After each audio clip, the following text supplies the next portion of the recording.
Good morning, everybody. Thank you for joining the first webinar in our series, Being Black in STEM Insights on Higher Education. Hopefully everyone can hear me okay. If there are any issues, just put them in the chat and we'll resolve them, hopefully. This morning we've got Wumi, Temi and Darius, and they're here to talk about how to pick your A-levels based on your interests, based on their experience of going through the same process. They're all undergraduates in the Department of Chemical Engineering at Imperial College London. There'll be time for questions at the end of the session, so if there's something that you'd like to know, just pop it in the chat and we'll come back to it. And with that, I'll hand over to Wumi, Temi and Darius. Hi, my name is Wumi. I'm a second-year chemical engineer, and for A-levels, I took maths, chemistry, physics, and further maths. Hi guys, my name's Temi and I'm a third year chemical engineering student. And for A-levels, I took maths, further maths, chemistry and biology. Hello, I'm Darius. I'm a second year chemical engineering student, and for A-levels, I took math, chemistry and physics. Okay, cool.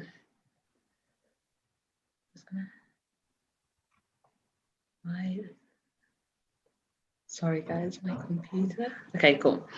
So things to consider for your A-level choices. So this is more for you guys who are in year 10 to year 11. So things that you should really think about are your strengths. So what are you performing well in at the moment? Are you really good at maths, or are you more good at English? And then looking at how you need to see which ones you're best suited at, because you don't want to be struggling in A-level. So from GCSE to A-level, there is a big jump. So you want to make sure that your foundation is solid. You guys should also think about your interests. So if you're interested in programming, maybe consider like computing for your A-levels, or if you're interested in more like music and poems, then go down the English route. And another big thing is, what degree would you like to do? So if you're interested in engineering, you need to pick A-levels that are going to allow you to do engineering at university. So research into what kind of degrees and like jobs you're thinking about, and then pick your A-levels based on these type of degrees. And then also, so for choosing your degree, I think you need to make sure you look at your A-levels that you've picked and like see that your A-levels allow you to do the degree that you want to do. You also want to know if your degree requires an entrance exam, because if you need to do this exam, you need to start preparing for it now in year 12, so that you can sit the exam in the beginning of the year 13. An also important thing is about the qualifications that you'll receive from your degree. So for example, in engineering, you can get a bachelor's or you can get a master's. And I think, personally, I think it would be good if you go through the master's route, because it gets you straight there and you can get a higher pay straight away. But I know a lot of people decide to do a bachelor's of engineering because they want to just do 3 years and it's a shorter course, and then they can go straight into work. So it depends on you as a person, if you kind of want to go straight into work, or if you want to get that higher qualification that makes you more employable. And the last thing I would also say is job prospects. Do you know what kind of field that you want to go into? Are you thinking about finance, or are you thinking about maybe the arts? So depending on the kind of jobs that you want to do, then you need to look at the type of degrees these jobs account for. So I'm going to hand over to Wumi, and we're going to go through the different types of degrees that are given at Imperial and the type of interest that you should have.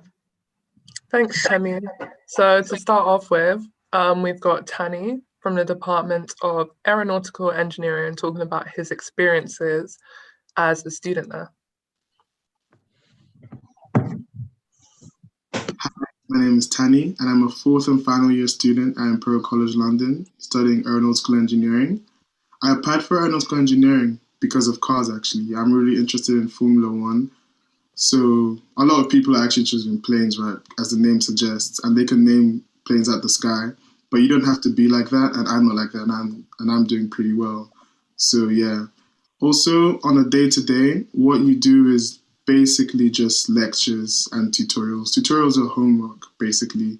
So yeah, in that sense, you don't have as many labs, but we do have labs for just 1 week a term, and that's called lab week. So you just do the labs and have oral assessments, which is also pretty interesting because you get to apply the stuff you've been learning in class. So yeah. And things good about Imperial, the first thing is that it's in London, right? So you have a really buzzing social scene, which is always good. And you can also be a mini tourist as well. So that's always interesting. And about the uni, it's really good because you have a lot of professors that are leaders in the field. So you can talk to them. You can just pop into the office. A lot of these guys are also in competitions with drawing competitions and stuff like that. And they handed world-class papers. A lot of them worked with COVID as well. So you're actually really close to them. You can ask them questions at any time. So yeah, if you're thinking about applying, definitely apply. You'll really enjoy it. And yeah, I look forward to seeing you. Hi. All right, so aeronautical engineering is about designing complex solutions focusing on a fluid dynamic regime. And here we put a summary of the grades, the year of studies, and different interests you may have for it. So if you're thinking about this course, you may be interested in aviation or F1. And below are also some of the typical jobs that you can get in it, such as simulation and analytics engineering. So now we have Daniel talking about biomedical engineering. Hello, my name is Daniel Duffield and I'm a second year biomedical engineering student. I'll say a bit about myself. I was born in Spain. I'm half Ghanaian, half English, and I lived there most of my life until I was 16 or so. Then I decided to move to the UK to do my A-levels in math, physics and biology. After that, I applied to Imperial and here I am. Why did I pick biomedical engineering? Well, to me it was relatively straightforward because I've always liked biology and medical science and so on. But then during A-levels I realized that I also really enjoyed physics. So I didn't want to choose a biology degree and then only focus on biology. I wanted to do both. And luckily enough, bioengineering was an option at Imperial. So I applied and I got in. A typical day back when Corona wasn't a thing was wake up around 7, 8-ish, hop on the tube, go to a few lectures, have a break for lunch, go grab lunch with friends, chill for a bit, an hour maybe, then go to either one more lecture or sometimes I'd have a break. Then in the afternoon I'd have some study groups, I think they were an hour long, something like that, where you work over what you've done in the lectures or the previous week lecture or something like that. Sometimes we had labs, but that was in the afternoon. My favorite part of the course for me was actually building stuff. So for example, for the electrics and electronics module, I think it's called, we built an electronic stethoscope on a breadboard. I think I have it here actually. There it is. Built a stethoscope on a breadboard in the labs. For our design and professional practice module, we made a prototype of a keychain related to bioengineering in OrCAD at a 3D modeling software. That was quite fun. In terms of lectures, my favorite module for me was mechanics. Partly because the teacher, the lecturer, was very down to earth, very fun, but also because the module itself was enjoyable. Well, I hope to see you at Imperial, and good luck with your studies. So as Daniel was speaking about, bioengineering is the study of advancing human healthcare through engineering. And these are the grades. The interests include practical sessions, as he briefly mentioned. And you could even go into typical jobs such as life science consulting. So now we have Debbie talking about molecular bioengineering. Hi, my name is Debbie. I'm a third year molecular bioengineering student at Imperial. For a bit of background, I'm Nigerian, but I was born in the UK and I've lived here my whole life, specifically Liverpool. So I chose bioengineering because I really liked biology at A level, but I didn't really know what to do for university at least. So I knew I didn't want to do medicine and I knew I didn't want to do natural sciences. So after like looking at all the available courses that incorporated biology and wasn't medicine or natural sciences, I came across bioengineering. I really like the lab sessions that come with this course. You spend a lot of time like learning about the theory behind all this stuff, but you never really know how to apply it in real life. So I quite enjoyed having that practical aspect to the course. And for a typical day, it doesn't really exist. The timetable changes quite a bit, but you can expect to have maybe 2 lectures in a day and then a tutorial session that goes over questions that the lecturer assigned to you the week before. We also have a lot of lab sessions. One lab session is about 3 hours, so it is quite a lot, but they will kind of make sure you're not given too much in one day. A lot of the time, the lab sessions are the only thing you have scheduled. So by 12 p.m., you're finished.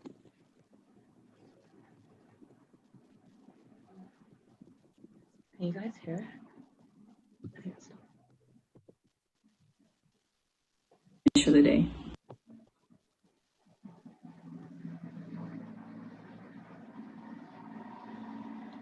Hi, Okay. So this slide summarizes the differences between bioengineering and biomedical engineering. So molecular is more of a bottom-up approach.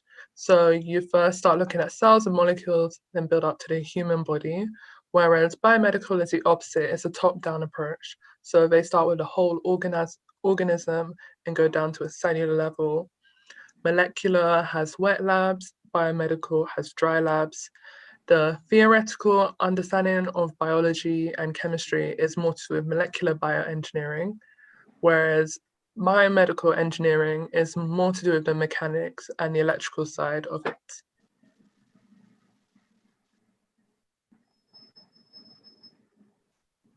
And now we have Fai talking about chemical engineering. Hi everyone, my name is Fai, I'm from Thailand and I'm currently in my 3rd year at Imperial studying chemical engineering. I chose to study Chem-Eng because it was a perfect combination of my favourite subjects at A-level, which were maths, physics and chemistry. I also loved that it would open doors to so many career opportunities for me in the future. A typical day in Chem-Eng might look like a few hours of lectures followed by labs or project work. And my favourite thing about the course is the scope of the content, which allows us to learn a broad range of topics across the discipline. So with chemical engineering, what you're coming there to learn is how to scale processes for mass production. And that isn't just materials production, it's also energy, fuel. Chemical engineers are involved in a lot of different areas and industries in the world. And here you can see the typical grades you need to enter. And Chem-Eng also offers an integrated master's degree.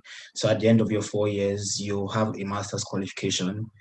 And if you want to study Chem-Eng, you would need to have an interest in problem solving, renewable energy, and you definitely also want to be good at math. And you can also see the typical jobs you would get if you study a Chem-Eng degree.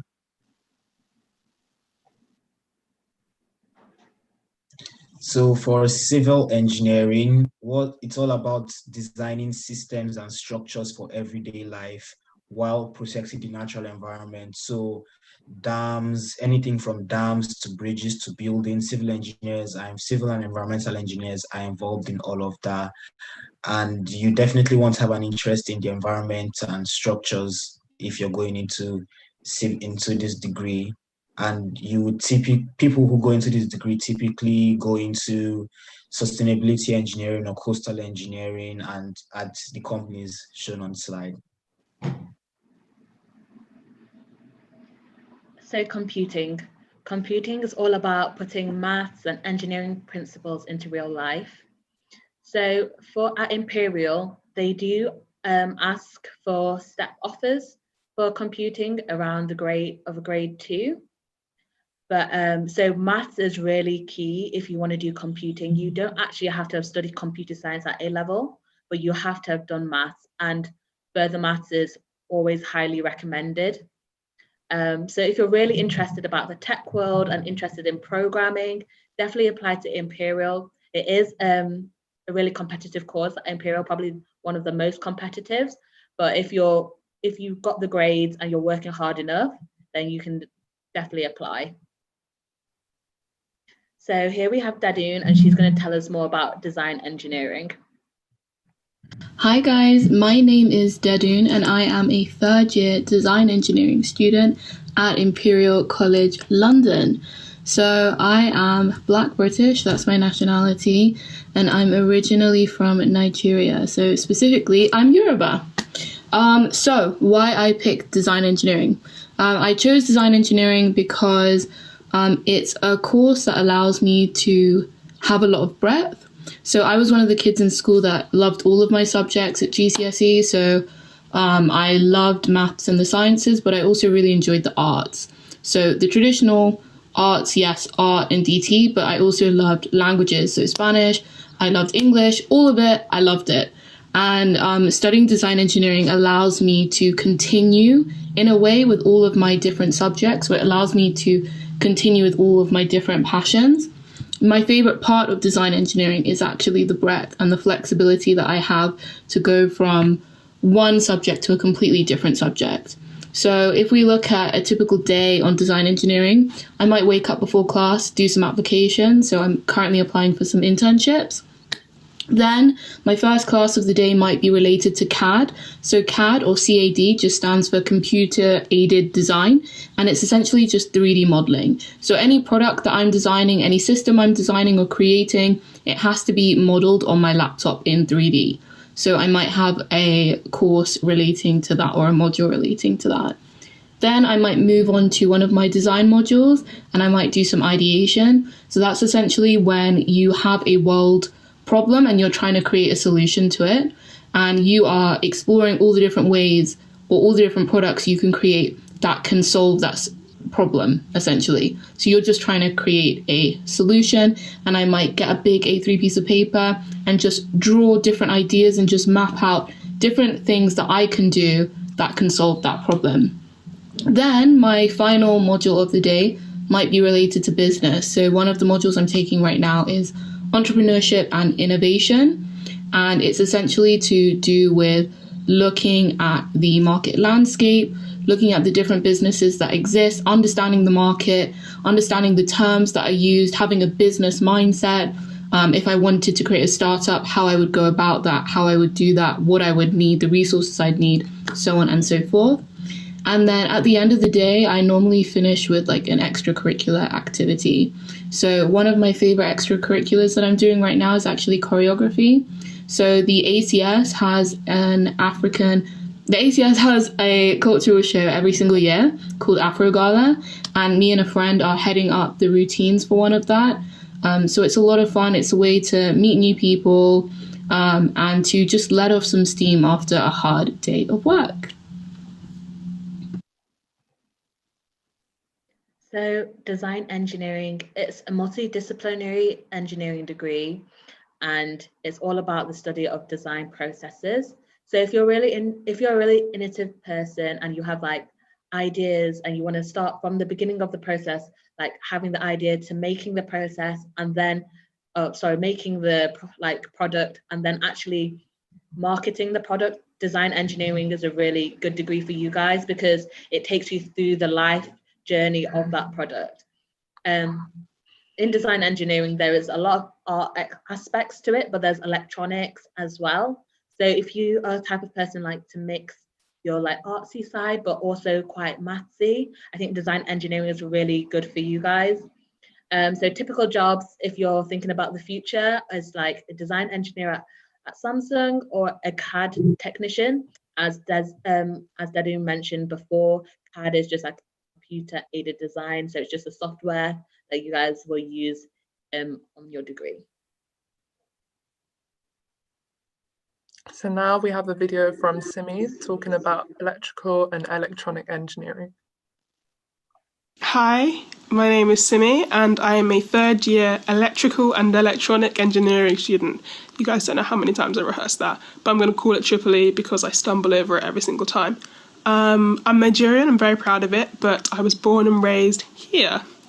That's just a bit about me and my background. Okay, why did I pick Triple E? That's always a really hard question for me because, usually people are like, oh my God, I just had a passion for computers, like since I was like 8. I'm not that kind of person. Pretty average at most stuff throughout my school career. So I was kind of looking at the stuff, I kind of did it the opposite way and I was like, what am I really bad at? So I picked I kind of got rid of all the humanities, can't write essays, not me. And then I ended up with maths and physics and I was just like, oh, what can I do with that? And obviously the obvious thing is engineering. So I then was like, what am I kind of interested in? And I was actually interested in game design initially, but then I wanted to keep it quite broad. So I looked online, it came up with computer engineering, which over here we call electronic and electrical engineering. So that's how I ended up doing what I do. Thank God it worked out. My favourite part of Triple E. I do love it, by the way, but it's just kind of hard. I don't know. Okay, my favourite part of Triple E, I'm interested in what I do. Like, I find what I do really, really fun. And I know people who don't, so I think I'm really lucky with that. I just enjoy it all. There are bad days, don't get me wrong, but it's just like school, you have some days where like, that was the best day of my life, and the other days are like, this is awful. But they all balance out, so again, right decision. A typical day, I do have a favourite part. I like building stuff and I like coding stuff. There we go. A typical day in a Triple E student's life, you read a lot. Surprisingly, for someone who, got rid of English real fast, no one warns you about how much you have to read. But lecture notes, you read a lot. You code kind of to prep you for interviews, for internships. But then you also still have time, like I do a load of societies, so you still have time for stuff like that. It's not just like books, otherwise I'd pass out. And you can still see mates and stuff. So I guess it's lectures and then kind of coding or project work and then socializing and then consolidating what you've read. So that's kind of a typical day. It sounds less intense than it is, and some days you'll have like so much work because you've got like 10 deadlines and like you're like shaking with stress. And other days, like, you know what? This is so calm. Like 9.25k to just chill. Okay. But it depends. So yeah, but I do love what I do. Yeah. Okay, so that was Simi detailing Triple E. It's the study of design and application of equipment.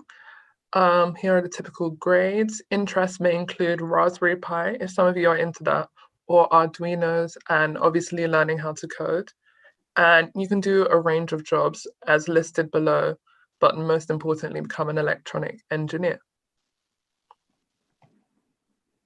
So now I have a video from David talking about his experience with electrical and electronics engineering with management.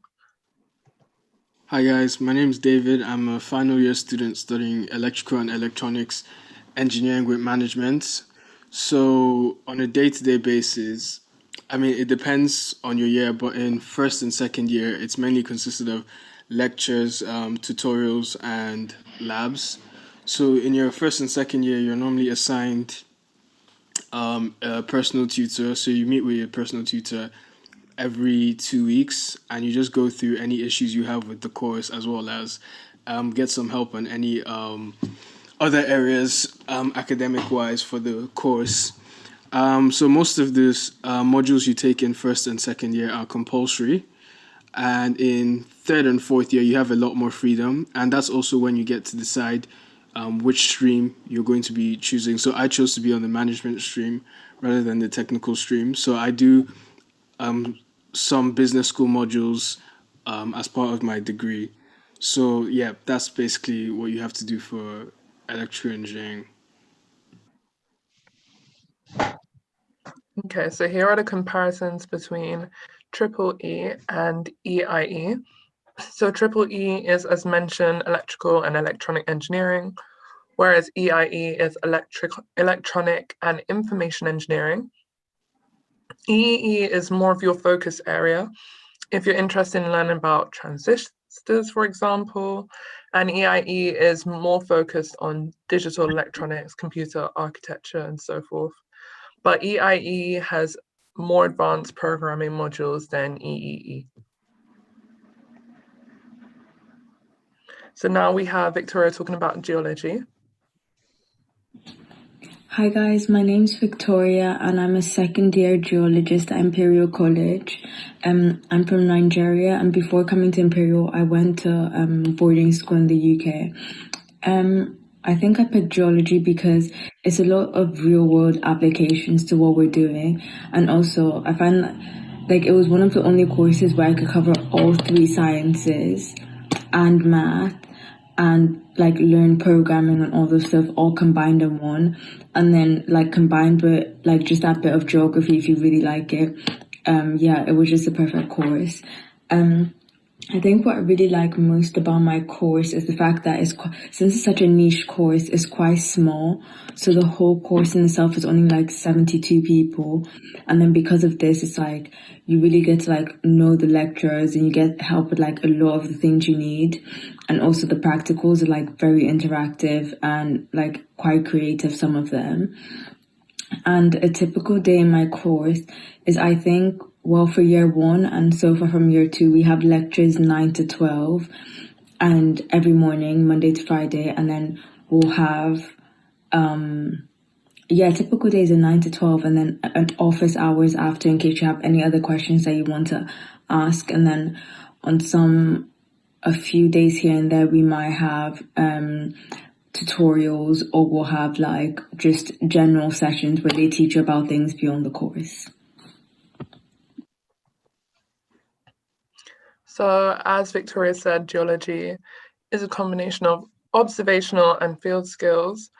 Here are the grades again. If you're interested in sustainability and environmental sciences, this is really the course for you. As you mentioned, you can keep up your interest in geography as well. And the jobs include stuff like being a geologist. And now we have Kevin from the Material Science Department. Hi, I'm Kevin and I'm from Thailand. I'm currently a third year studying materials engineering at Imperial College London. The main reason why I picked this course was because of the wide range of modules that they offered at Imperial College London. A typical day usually consists of 2 to 3 hours of lectures, sometimes 4 hours of labs once a week, and usually a tutorial session. My favorite part of the course is doing the practicals or labs, because the materials department at Imperial offer one of the best facilities in the world for materials characterization. So material science and engineering is all about investigating and trying to understand the processing, structure, properties, and performance of materials, and also trying to combine this with engineering knowledge. So you're combining experimental work with theory to learn all this, and you're trying to figure out how can we improve the materials we currently have and invent new ones for applications in healthcare, energy, the electrical industry, things like superconductors, medical imaging, for example.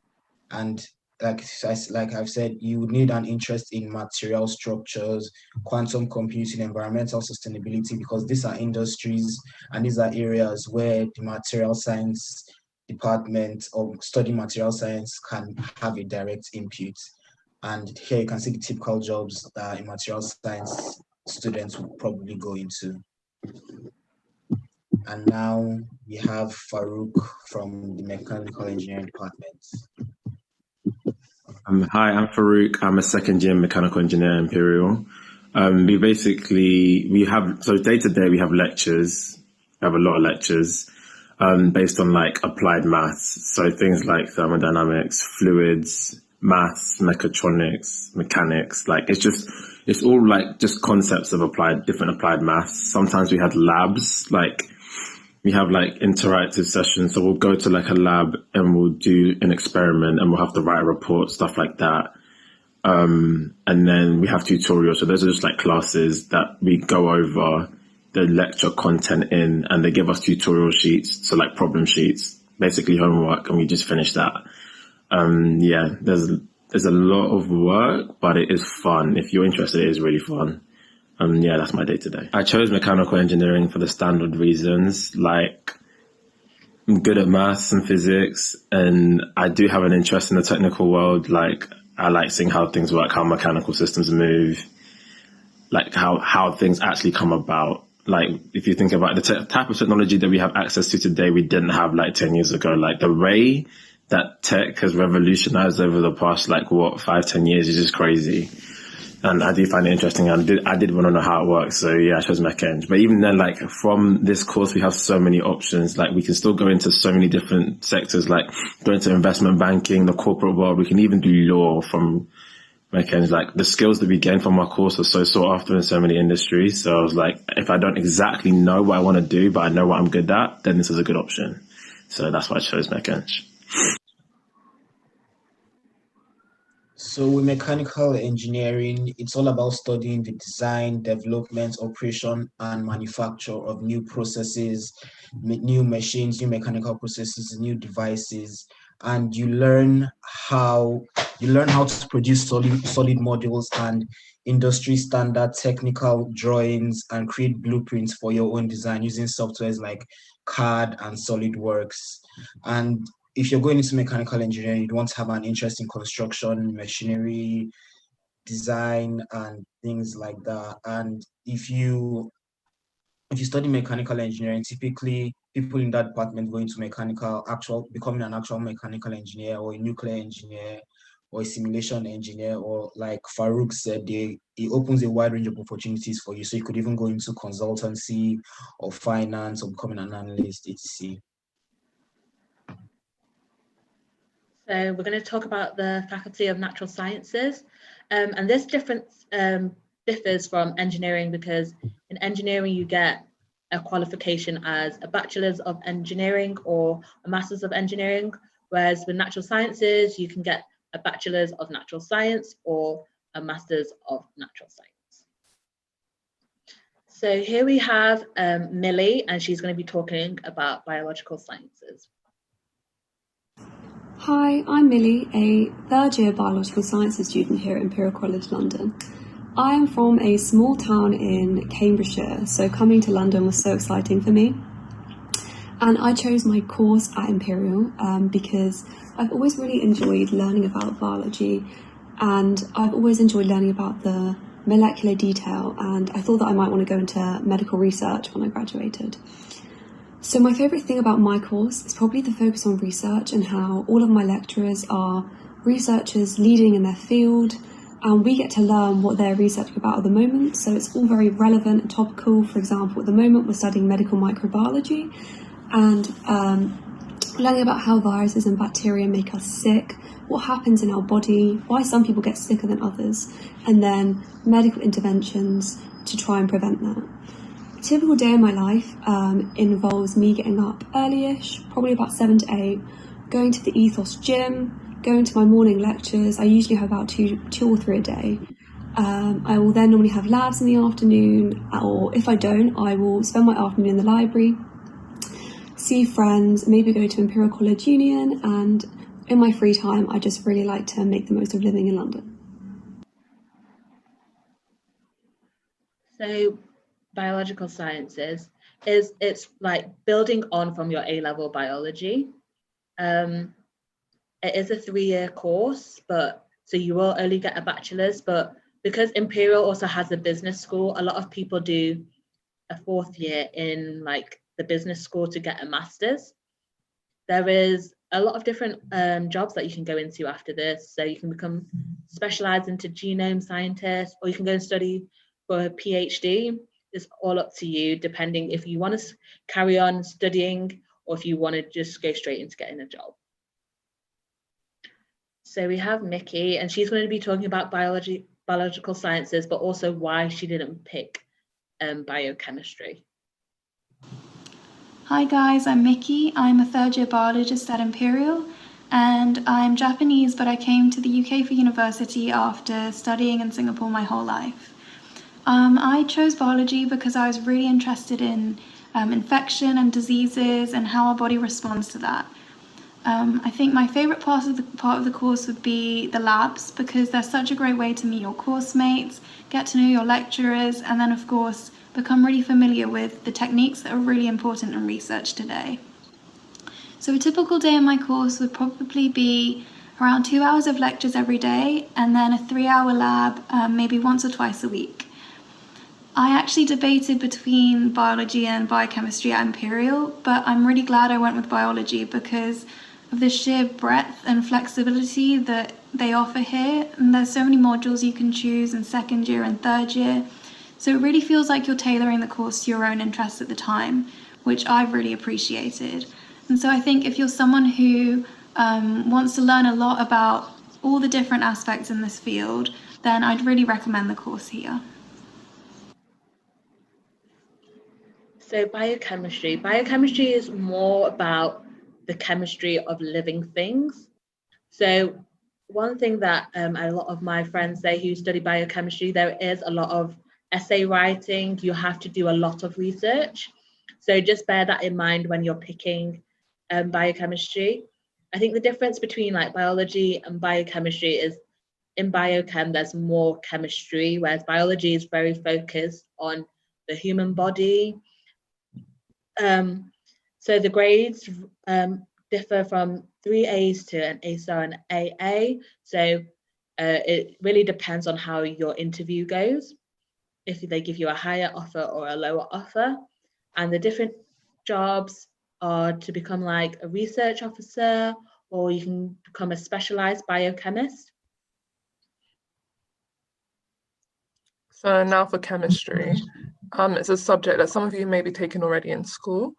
It's the knowledge surrounding complex molecules and their applications. The typical grades range from 3 A's to 2 A stars and an A. And if you're interested in lab work, it'll be great for you because there's a lot of lab work also in the course. And there's also a wide range of jobs, such as becoming a chemist, working in pharmaceuticals, or even consultancy, which is talking to different companies and helping them with deals and other advisories.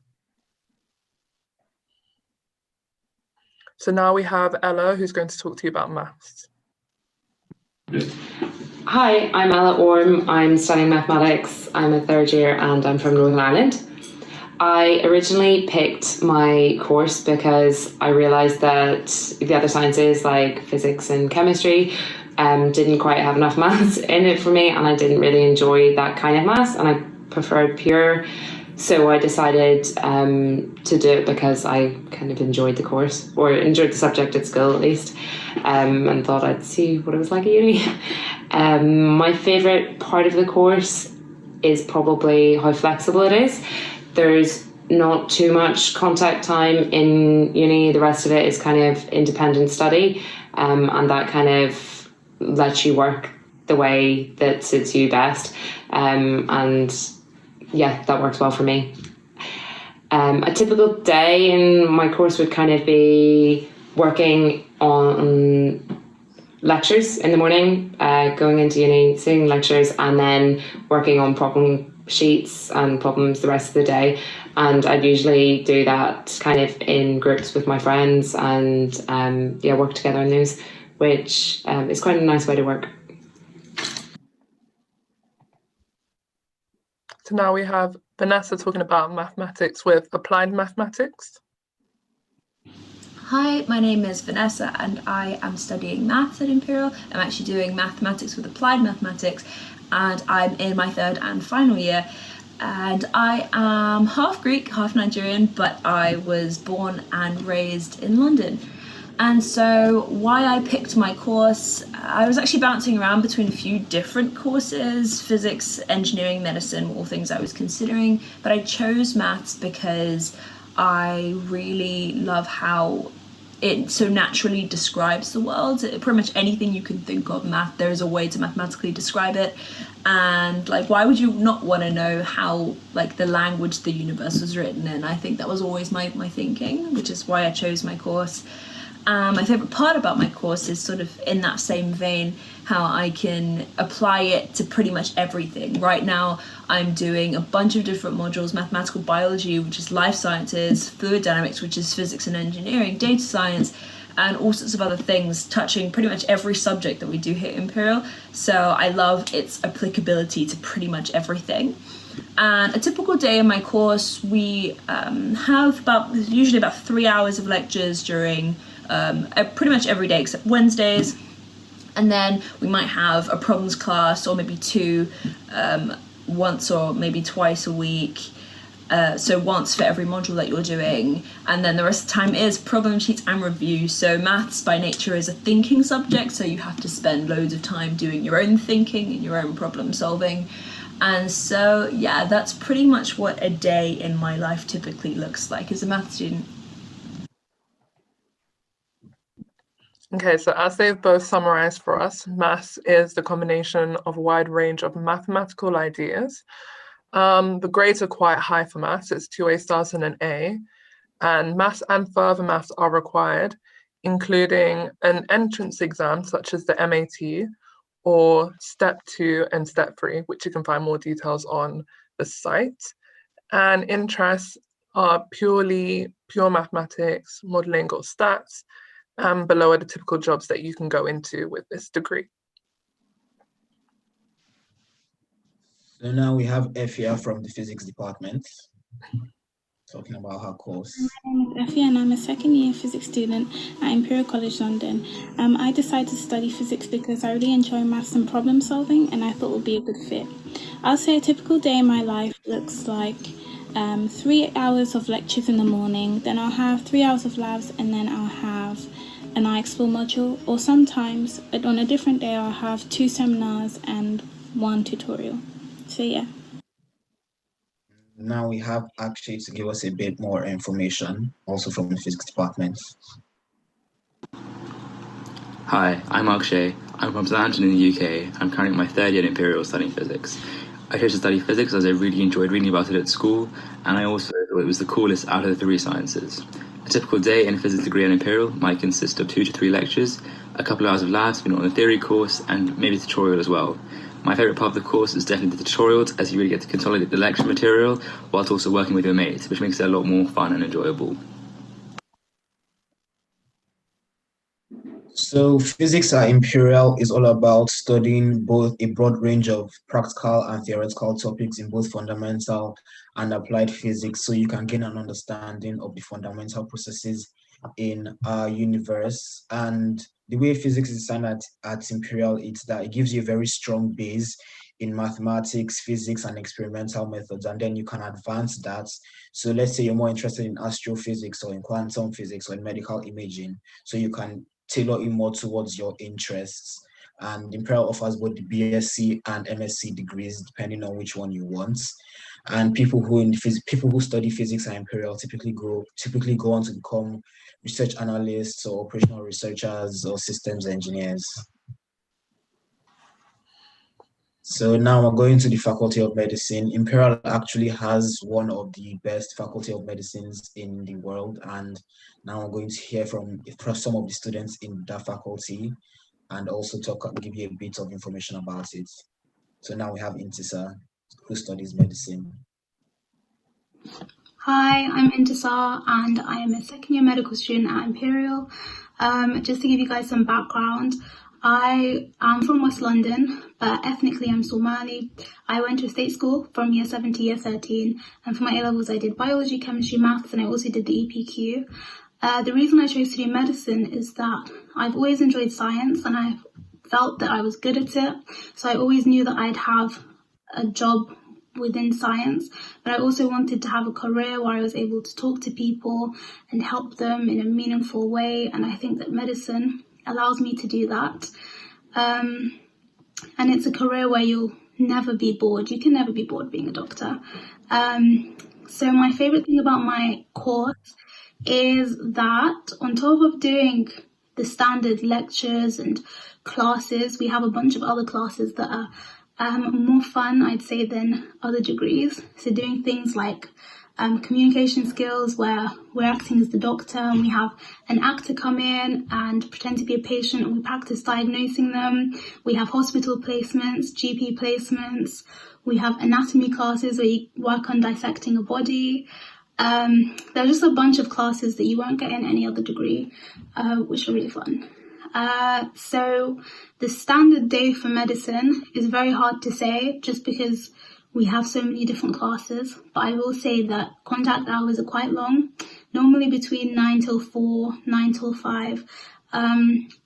Obviously, some days we start late and we finish early, and there are gaps in the middle, but I'd say contact hours are a bit longer than other degrees. But majority of those contact hours are really fun, so don't let that put you off. But yeah, it is a really fun course, especially at Imperial. So at medicine at Imperial is a dual award degree. What that means is that at the end of your degree, you get an MBBS, so your medical degree, and a bachelor's in science. So it's not one or the other, you get both. So because of that BSc part of the degree, you also get to do a lot of research and into actually understanding the core sciences behind health. But then it's a medical degree, so you're still learning about how to treat patients holistically. And one thing Imperial does, which a lot of people in medical department think is quite nice, it's very case-based learning. So like Intisa was saying, you get a patient, you get an actor to come in and then they describe their symptoms, and you get a lot of things similar to that where you're able to learn how to you learn how to treat patients individually. And you can see here at Imperial, you need to study medicine at Imperial, you need to take the BMAT, and you have to have a minimum of a 3.5 in section 1 and section 2, and your total score has to be at least an 8.6 and a minimum of 2.5 C in section 3. And if you want to study medicine, you should be interested in helping others, interested in sciences, interested in the science of health specifically. And for medicine and Imperial, I'd say you also need to have an interest in research. Now we will have Lucia, and she will be talking about medical biosciences at Imperial. Hi there, I am Lucia. I am a medical biosciences student at Imperial College London, and I'm currently doing my second year now. And I will be talking to you about what is my day-to-day basis and what that course mainly involves. So the first thing that you should know is that studying medical biosciences at Imperial is quite different than other universities. This is because it involves the sort of flipped classroom approach that involves active and team-based learning.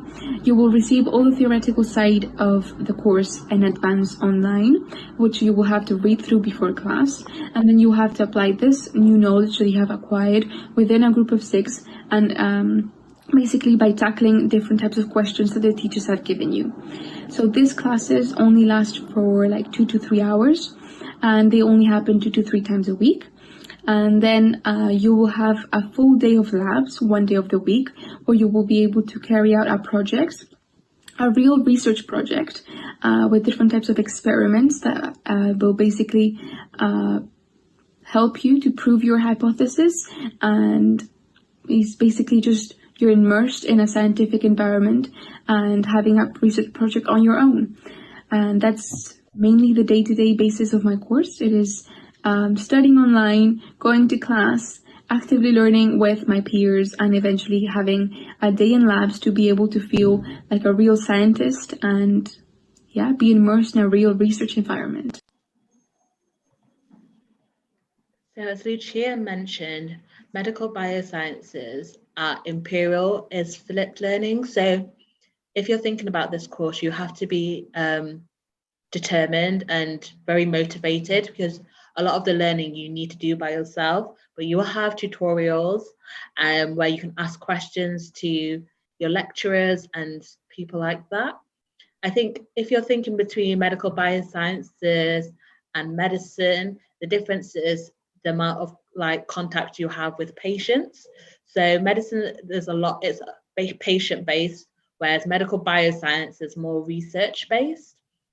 So the course is only 3 years, so you will get a bachelor's of science, but the typical jobs are like academic researchers, or you can go into like the finance sector. So that's the end of our presentation. I hope we've given you like a good range of ideas what each degree is about. So if you have any questions, please put them in the chat and we will answer them now. Thank you so much, Temi, Wunmi, and Darius. That was so interesting. And it was really great to hear from all the different students in the different faculties and on different courses. And just really, really interesting to see the range of things that you could do with each of those degrees. I'm just going to start by signposting people to the study site. So I've put the link in the chat. So for all the kind of the full information about courses and, admission, and the specific details and everything up to date, do check out that website. We've got a couple of questions in the chat, but I'm going to be cheeky and kick off with a couple of my own. So this question is for everybody, and it's about your kind of personal experience of deciding your A-levels. So when you were thinking about your A-levels, did you know that you were going to go to university, and how much of an influence did that have on what you were going to pick for your A-levels? And I guess the third part of the question is how did you ultimately decide what you wanted to do?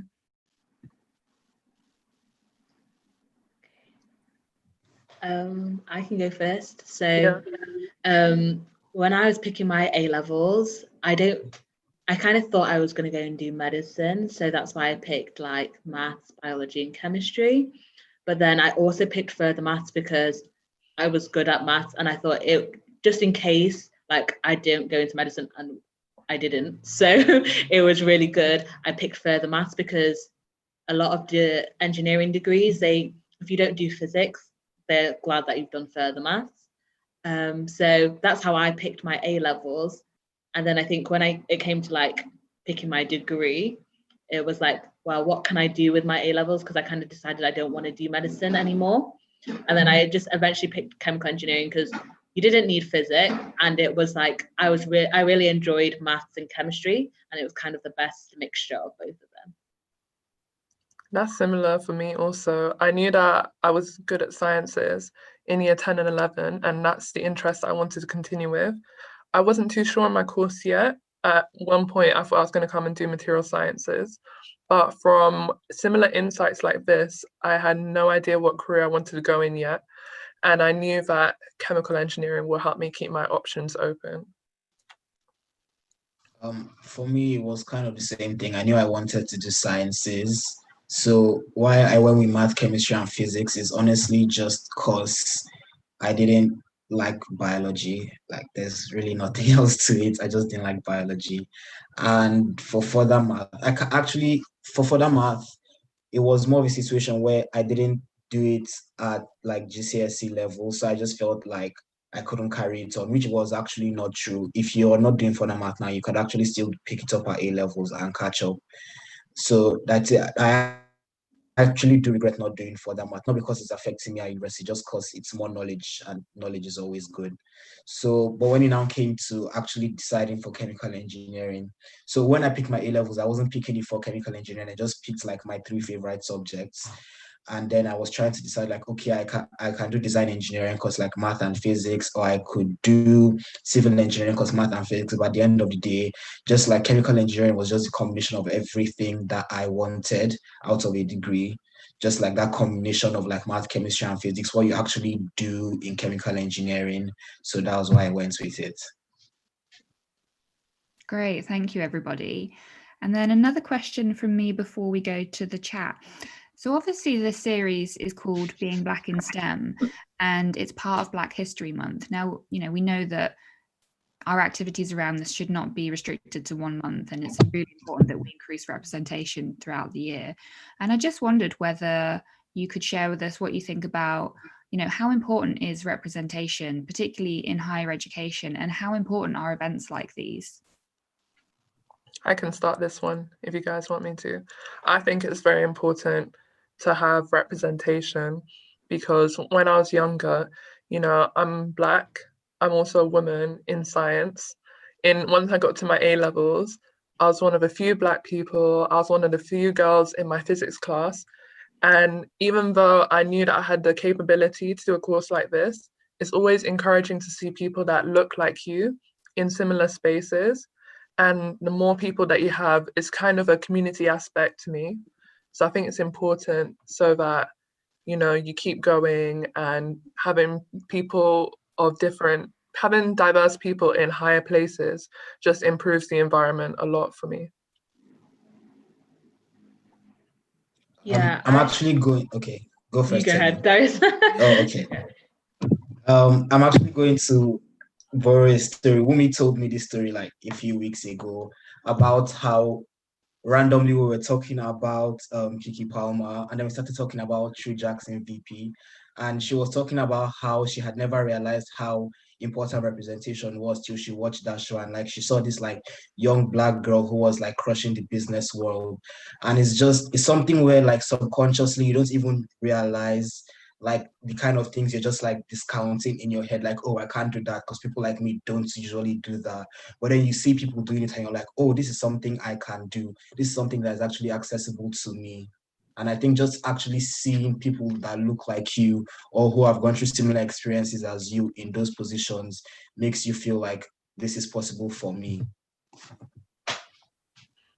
Yeah, I agree with what Wumi and Darius said, that having people that look like you in higher education is really important because it motivates you to be like them, because they're already like you one way, so why can't you do all the other things that they're doing? And having programs like this I think is really important so that people are educated about what is going on and about what they can do, because I think I wouldn't have chosen chemical engineering if someone didn't come to my school to talk about it. So having these presentations saying you can do this if you've got this is really important so that you know what you can do and what your limits are. But yeah. Excellent, thanks. And I guess it might be now is a good time to say or just mention that, you know, if you are interested in having someone come and speak to your school or, you know, building those connections, we have a really great outreach team at Imperial, and Wumi and Temi already do some work with schools through the ACS. So it's worth kind of looking into that too. Like there's lots of room for expansion of these programs, and, you know, there's loads of students who would be happy to come and talk about, you know, their courses and how they got into it. So we'll go on to questions that are in the chat. We have one that is, what's the job availability for chemical engineers? So I guess I interpret that as, you know, how easy is it to find a job after your degree? And yeah, maybe like, you know, how many kind of positions are there available, and what are the kind of options?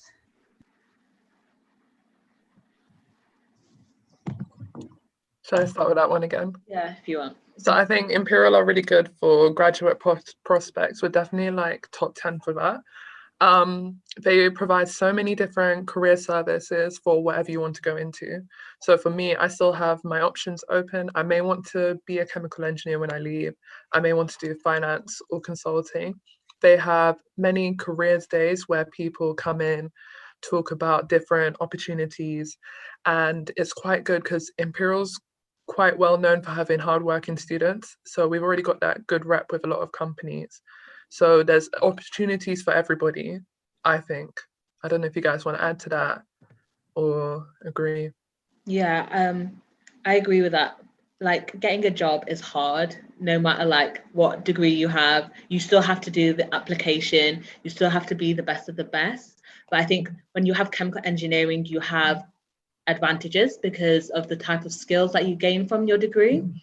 So I think if you do chemical engineering, you don't just have to be a chemical engineer. Like basically all sectors are open to you because you have the skills that they're looking for, like problem solving skills, determination, teamwork skills. And these are really key skills that a lot of sectors are looking for. So I think if you want specifics, the type of roles that chemical engineers go into, there's like oil and gas, there's food, there's pharmaceuticals. You can also go into like waste management and stuff and safety, but that's just that engineering aspect. But then, as Wumi said, you can go into the finance world with investment banking, consultancy, like actuarial sciences, even accounting. So with the job availability with chemical engineering is really broad, and I think that's one of the reasons why I did it. I think my parents were always questioning like, what can you do as a chemical engineer? And I'm like, well, you can do anything basically. You can even do law, like a lot of law companies, because of the skills, like I said before, they like those skills, and then they will just train you to be a lawyer on the job. So chemical engineer, like the job availability is really wide. Yeah, I mean, there's really nothing else to add. Like they said, job availability is like you could go into almost anything with a chemical engineering degree from Imperial, and like Imperial, like the thing about chemical engineering at Imperial is like it's a reputation thing. Like banks like Goldman Sachs and they want Imperial chemical engineers because like they know we're hard workers, they know we have the skills they're looking for, they know we can help their company, they know we're an addition to their companies. So yeah. Great, thank you. And we have another question on how did you go about writing the personal essay? So this one is probably kind of the next step after your A-level. So when you're thinking about applying to university, you write a personal statement as part of that application process. And I have put a link in the chat to a session that we're running tomorrow where we'll have some students talking about personal statements and their tips for success. But I don't know if there's any, advice that you want to give now, maybe just general advice on what helped you or what you found useful.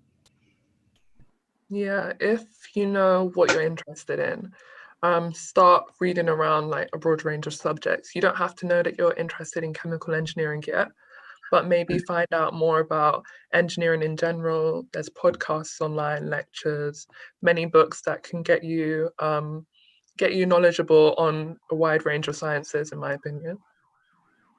Yeah. When I was writing my personal statement, I thought about things that I had done. So I attended like these extra maths classes that was like university maths level, and then I talked about it on my personal statement and linked it to chemical engineering. So I said, oh, I went to these problem classes and then it helped me with my problem solving skills, which I know is key for a chemical engineer because they have to solve different types of problems. So I think when you write on your personal statement, if you write something that you've done, say what you've learned from it and how you're going to apply it to your degree.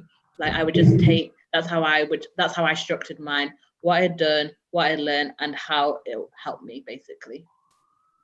Another thing I'd add is just especially if you're applying to like chemical engineering and Imperial, extracurriculars are important, they are good.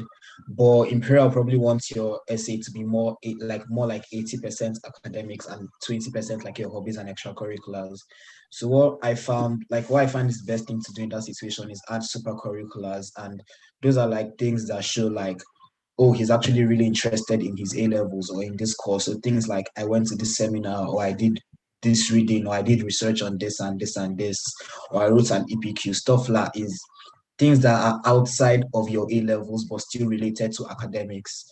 Try to really work that into your statement. Try to do as much of that as possible. And also like come to the webinar tomorrow for like more detailed information. That's great advice. Thanks, everyone. So we're coming to the end of the session, and I'll just finish on one final question. If kind of, this has got students thinking about what they want to do, and maybe they have an idea, or maybe they, they're just not sure at all and want to discuss their options with someone, who would be a good person to speak to in their school for advice and, just to kind of run ideas past them? I'd say your teachers for sure. Like they actually, because you're not the first students they've had, even if they didn't personally like apply to chemical engineering at Imperial or the exact course or university you want to apply to, they probably have students who have done that. And also, at least in my school, we had like a further education officer whose job was literally to advise us on our next steps, how to go about it, how to fill out our UCAS forms, all those kind of things. So speak to I'd say your teachers, and if you have like a further education officer or just a guidance counselor in general, speak to them because they want to help you. Yeah, I agree with Darius because all your teachers have a degree. Yeah, they like are teaching, but like they also have a degree in a specific subject. So if they have done the subject that you want to do, then they know more about it and they can advise you. Like I had a physics teacher who had done chemical engineering, so she could give me advice on chemical engineering. So as Darius says, speak to your teachers because they are humans like you and they've been through the university process as well. I would add to that, if you can, if you're in year 10 or 11 and maybe you've got a sixth form at your school, try and get in contact with some of the year 13s who may be going through the process right now, or how they decided, or maybe through your teachers, see if they can connect you to some alumni that are maybe at university right now to talk about their course and maybe like career prospects as well. That's really, really good advice. Thank you so much. So we've come to the end of our session. So I just want to say another big thank you to Temi, Wumi and Darius for your time and, you know, for your expertise and all your advice. I think it's been really, really helpful. And thank you to everyone who's joined us and who's been watching and asking questions. As I said, there is a link in the chat box to the Eventbrite where the other sessions that we're running are listed. So we've got a couple this week, and then we've got a general Q&A next week. So hopefully you can join us for those.